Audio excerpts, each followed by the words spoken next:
So one simple concept that we want to learn about is how to soak and sprout. And we're going to be talking a little bit more about that in later videos, but I just wanted to help you get the basics of it. And so when you are talking about nuts, seeds, grains, these are all things that you want to soak and possibly even sprout before using. And the reason is that it allows the nutrients in here to be more easily digested.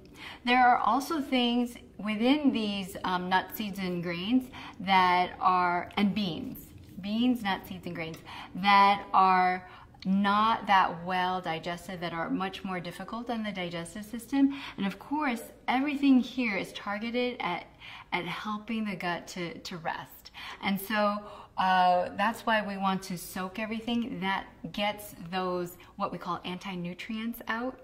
And so what I'm going to do is I'm just going to show you, go through the steps of how we would sprout. For instance, this is alfalfa seeds. This is just 2 tablespoons of alfalfa seeds.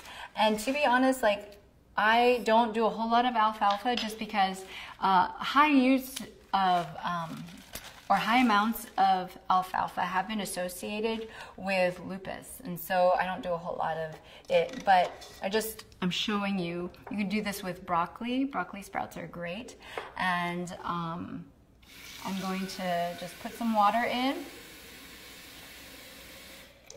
So I have, this is a metal screen that I just purchased this online, and it just makes it very easy to rinse these as well. So we're going to soak these.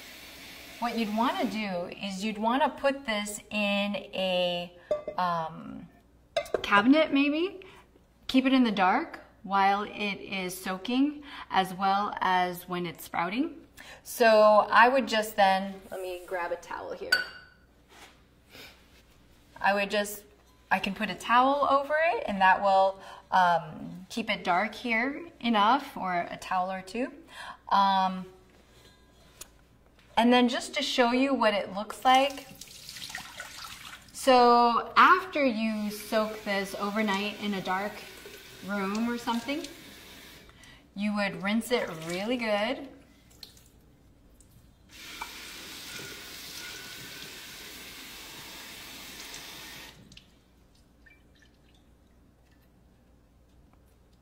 You'd rinse it really good.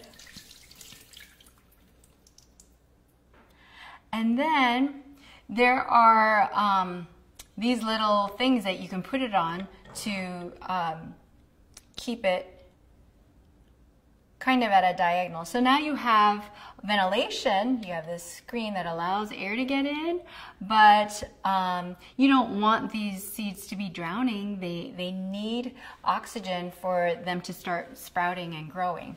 And then you can cover them up and just keep it in the dark until they start to sprout. Once they start to sprout, then you can expose them to the sunlight, but they will just sprout better when they're in a dark environment. So you can put it in a dark place, or if you don't have room, then you can cover them with a towel, or you could put them in a bowl like this. And I think this is easier if you do it this way, and then it's stable. You can put this into a cabinet if you have room for that. And you would rinse this twice a day at least. And so the more that you rinse it, you know, you just don't want them to dry out, of course. And you want to be careful with these. You don't want to be just banging this around or anything, because you want to be very gentle on your sprouts. So that's what you would do when you're sprouting. You would soak it overnight in some water, and then you rinse it in the morning, put it in to something to get drain it of the water, cover it up, and keep it in a dark environment, and then rinse it twice a day. And it usually takes a few days for you to see some sprouts. Now, if you are just going to be soaking them, then of course, like beans, if you plan to cook them, then you just soak your beans overnight, and then you would drain and rinse them in the morning, and then you can cook them usually. Like here I have some black-eyed beans that I've soaked, and then I'd rinse this, and then I'd be ready to do it. Now, there are certain beans that you might want to soak for longer, like kidney beans and red beans. Some of these have more anti-nutrients and it takes a little longer. So some of them you might want to soak for about 24 hours.